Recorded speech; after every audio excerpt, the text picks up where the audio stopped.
Therefore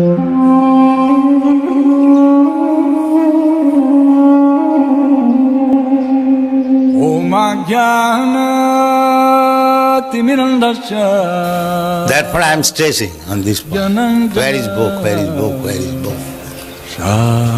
So kindly help me. This is my request. Shri Krishna शिला प्रभुपाद की जय।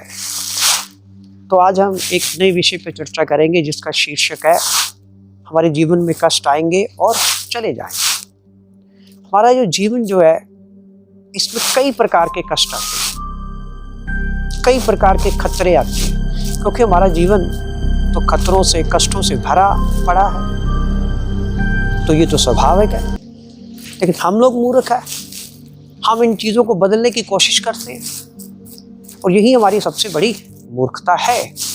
तो यहाँ पर मैं एक रेल के डिब्बे की उदाहरण दूंगा कि यदि भीड़ से भरी हुई ट्रेन में आप यात्रा कर रहे हो तो स्थिति को बदलने की कोशिश करने की बजाय इसे आप कुछ घंटों तक तब तक सहन करते हैं जब तक आपकी मंजिल नहीं आ जाती।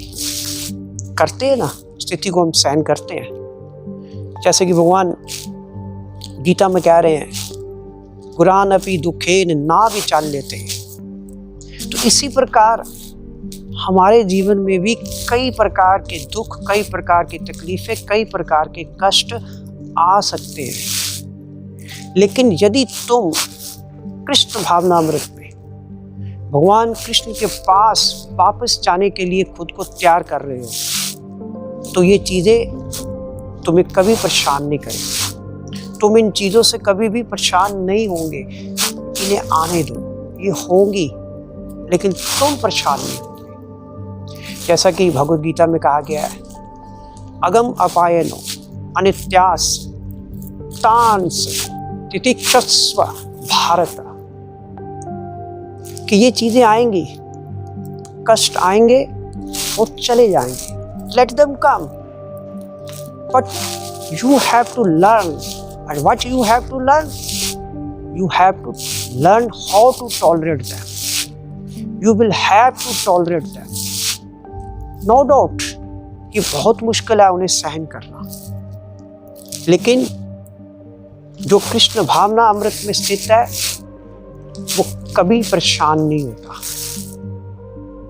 वो उस रेल के डिब्बे की तरह इन कष्टों को तब तक सहन करता है जब तक वो भगवान के धाम गोलोक वृंदावन धाम नहीं पहुंच जाता।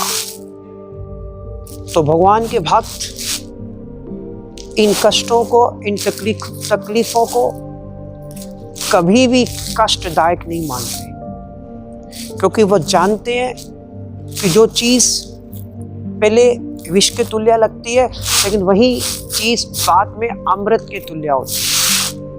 वो जानते हैं कि अंत में इन कष्टों से उन्हें असीमित आनंद की प्राप्ति है। जैसे एक आंखों का डॉक्टर है, और जब आंखों का डॉक्टर एक आंखों के रोगी की आंख में मेडिसिन दवाई डालता है तो वो दवाई आंख में चुभती है, लगती है, पानी आता है, तकलीफ होती है, लेकिन वो पेशेंट उस दवाई की तकलीफ को सहता है, कुछ दिन सहता है, फिर कुछ दिनों के बाद उसकी आंखें ठीक हो जाती है और उसे आनंद प्राप्त होता है। इसीलिए तो भगवान अपने भक्तों के लिए कुछ कष्टों से गुजरने की ऐसी व्यवस्था करते हैं ताकि भगवान का जो भक्त है उसकी जो भगवान को प्राप्त करने की जो लालसा है वो प्रबल हो जाए, वो लालसा, वो इच्छा और मजबूत हो जाए। इसीलिए भगवान उसके जीवन में ऐसी कष्टों की व्यवस्था करते हैं। ये जो कष्ट है ना, भक्त के जीवन में एक कैटालिस्ट की तरह काम करते हैं। कैटालिस्ट का काम होता है रिएक्शन को तेज़ करना।